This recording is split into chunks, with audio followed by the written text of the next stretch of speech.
Now, on the issue of schools, children should go to school tomorrow.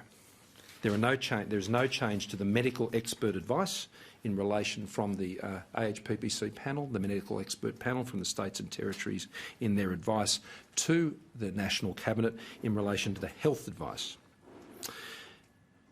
That said, I also want to thank all the teachers and all those working in our schools who've been doing that under a lot of pressure. The principals and the deputy principals, the teachers' aides, all of those have been working in the school communities under a lot of stress and strain as this debate has raged on. Health advice has been clear and they've remained open. And this is important because I want to stress this. I don't want to see our children lose an entire year of their education. That's what we're talking about here. This is very serious. If you're a 4-year-old child at preschool, you don't get your 4-year-old year back. You only get it once. Early childhood education is incredibly important, as is all the years of school education. And we want to ensure keeping Australia running means ensuring we can keep up to the mark with our children's education as best as we can. And where there's health advice which says you can get to school and you can be taught, then it's important that we do that for as long as possible, except where health circumstances would change that arrangement. What we will be doing, though, is allowing parents to the end of this year's school term to be able to keep their children home where they choose to. But for all of those parents who wish to send their children to school for an education at the school, those schools will remain open. In addition, schools will seek to provide learning at home in a distance learning framework, but you cannot be assured that that will come in place immediately. That will take some arrangements from those schools, particularly the public schools. In many independent and Catholic schools, they may choose to move to those models, as some already have. But what's important here is you're a parent, you want your child to go to school up until the end of this term, then the schools should remain open and must remain open, is the instruction, until the end of that term.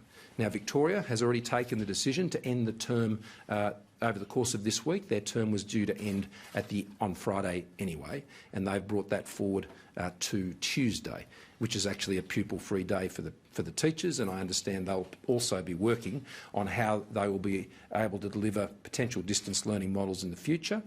The Premiers and Chief Ministers all have the same view that schools should reopen on the other side of the term break, subject to the health advice at that time.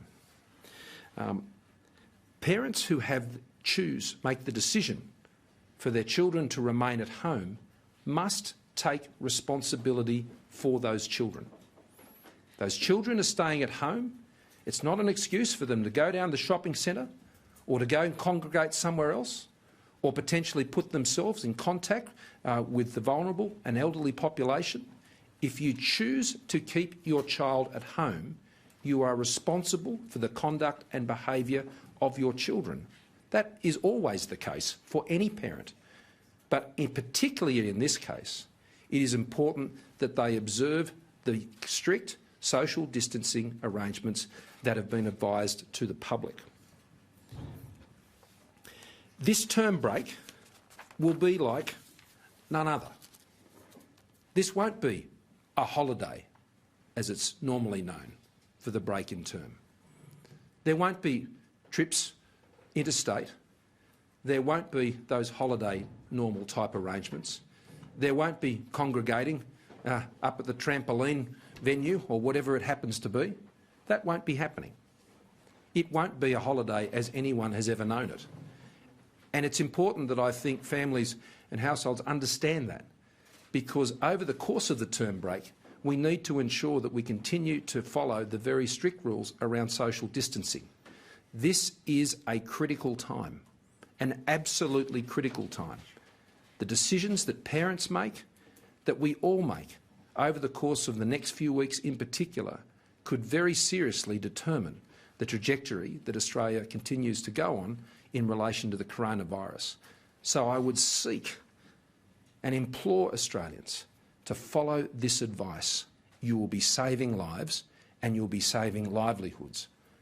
Already, as a result of the measures we have been forced into taking this evening, there are many livelihoods that will be impacted as a result.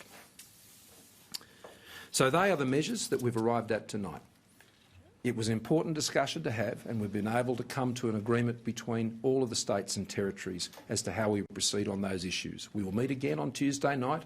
There are many other issues we have to discuss. The tenancies legislation is a key issue that comes up on Tuesday night, and there are many other matters that are before us. We're going to keep working together. We are absolutely committed to this process of the National Cabinet. It is a key tool for helping Australia work through the difficult challenges that we have.